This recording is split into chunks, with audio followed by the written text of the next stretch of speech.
Do you guys like my intro? Anyway, hi friends, it's Lola and I'm back with another video. It's been 2 weeks since I've done the Colors as Humans series, so today is gonna be another episode and this time it's gonna be green. Here's the checklist of what I think green would look like as a person. And I went ahead to look up inspiration, gathering some hairstyles and outfit. And what I'm doing here is just trying to sketch out what her outfit would look like. I was kind of indecisive about what hairstyle I want to give her. I know that I want her hair to be wavy and fluffy and kind of messy, but I wasn't sure. Like, should I give her bangs or braids? So you will see me working on trying out 3 different hairstyles here. For her eyes, I want it to be warm and friendly, so it's kind of downward and kind of rounder than how I usually draw eyes. The eyes I draw are usually siren eyes, you know. Back to the hairstyle, I tried to make the bangs work, but I didn't really like it, so I went ahead and tried out hairstyle number 2. Halfway through, I was like, braids would look very cute on her. So I look up reference where she has braids and sketching hairstyle number 3. Then I'm like, I really like how the hair flow for style 2, so I went back to it, but erased the bottom part and add braids instead. So that's how I end up with this hairstyle. For her body type, I was thinking of giving her a full, healthy but soft body type because it kind of gives off that comfort and warmth kind of feeling. I don't know if that makes sense, but that's what I'm trying to do here. I also raise her eyebrows a little bit in the front to give it a slightly more gentle look. I don't know how much it does to it, but I thought it does something. Now I'm adding some flowers on her hair because if you live in the forest and there are flowers lying around, why not put it on your hair? Now that we're done with sketching, let's move on to the coloring part. I lower the opacity of the sketched layer and start painting the background. I've always tried to avoid painting backgrounds, but I feel like I've been more willing to do it lately as long as it's blurry like this. I kind of roughly following the reference here instead of trying to copy every single parts of it because I don't think it's too important. As long as you can capture the mood and the vibe of the background, then you're fine. I then add flat color layers for each parts of a drawing in separate layers, of course. At this stage, I was kind of like deciding what color her hair should be. I know it's gonna be green, but I have to pick the right green that would fits with the environment, you know, how it cannot be too vibrant, but it shouldn't be in a certain color that she would blend in with the background. And same thing goes with her outfit. Like, I know that she's standing in front of the light here, so the light shining right on her face and her body. So it should be brighter than the background, but it should look like that she's in that environment instead of, you know, being green screen and added to the background. Now that I finished adding the flat colors, I alpha lock the skin layer and start shading. You know how in other paintings I would add that kind of blue hue on her skin here and there because you know that blue hue is from the sky, but in here her surrounding is green, so that's why you will see me using green a lot. It's kind of challenging for me to not make her look odd, you know, like she still needs to look lively, but she also needs that green hue on her face. It's just hard for me to experiment with different kind of lighting on the skin because if you watch my skin video, I didn't really use different hues on skin because it's just kind of out of my comfort zone because I don't know color theory that well. But the way I did it in here and following the reference, I'm pretty happy with it. Let me see how it looks like without the sketch layer. Ow! Jump scare! Never mind, definitely still need a lot of work. With the sketch layer opacity kinda high like that, I didn't realize how loose the details were, so what I'm trying to do now is adding more details.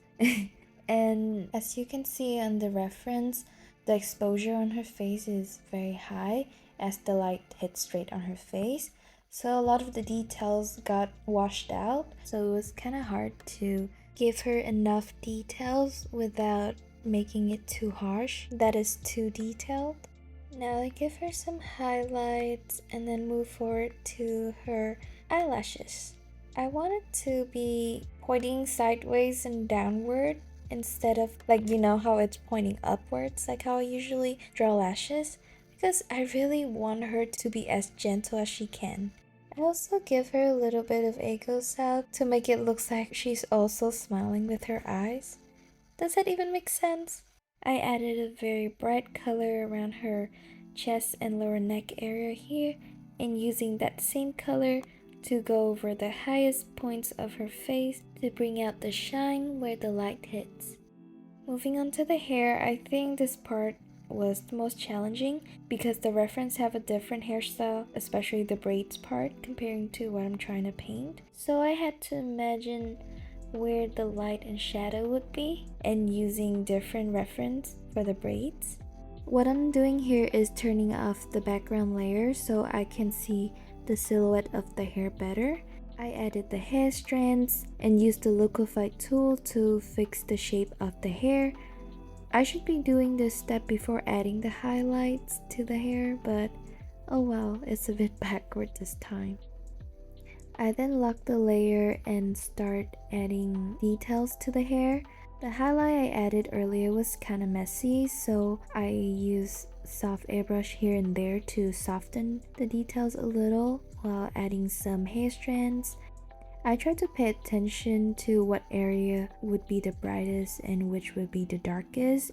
And for the braids, I was basically guessing, what parts in the front would be brighter and those behind would be slightly darker. So the reference is kind of nice for me to pick the color. By the way, I did manipulate this reference a little. If you notice the one earlier that I used, her hair is brown, but this one, her hair is kind of green because I changed the color, so it's easier for me to visualize. Okay, I mentioned that I want her hair to be kind of messy and it looks too clean here. That's why on a separate layer I added more loose hair here and there, like poking out of her hair to make it more loose and flow freely and kind of natural, I guess. For her cape, I wanted to look kind of see-through, so I picked the skin color and then brushed super lightly over the middle parts of the cape, not the edges, to give that illusion of it being see-through. And for the folds of the cape, I used the flat brush to create the folds. Like, it was surprisingly easy, and I literally just brushed along the way of where the folds would be and then use a smudge tool to kind of extending out the edges of each fold, because using the flat brush is kind of like a square head, so by using the smudge tool it makes the edges kind of pointy a little. It looks more like a fold. You get it. For her top, I want it to be more like a matte surface instead of shiny like the reference here. And I have some lines for the leaves here. I don't know what's it called, but next to those lines I added a lighter color to give it more dimension. I kind of forgot about the flowers on her hair, so what I'm doing here is just retouching the shadows and details on her face and her cape in general. I also made some slight changes on her eye colors and her lip colors. It's very minimal, but I like it much better. And now for the flowers, I make it super abstract. I literally just use the flat brush and scribble the shapes of the flowers. I create another layer on top of the flowers and draw some hair strands, like how the hair would be kind of overlapping and covering parts of the flowers as well. So that's what I added.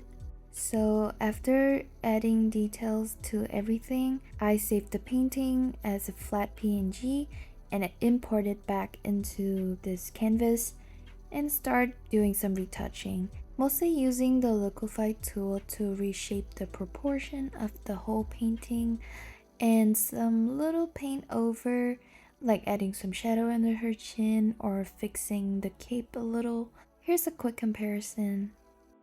Even though I added some loose hair, I think it's still kind of stiff, so I'm adding a lot more hair poking out, especially from her braids, and it just feels more natural to me like this. Here's another quick comparison. And that is it for today. I hope you like how she turned out and enjoy watching this video. Have a great week and thank you for watching. Bye!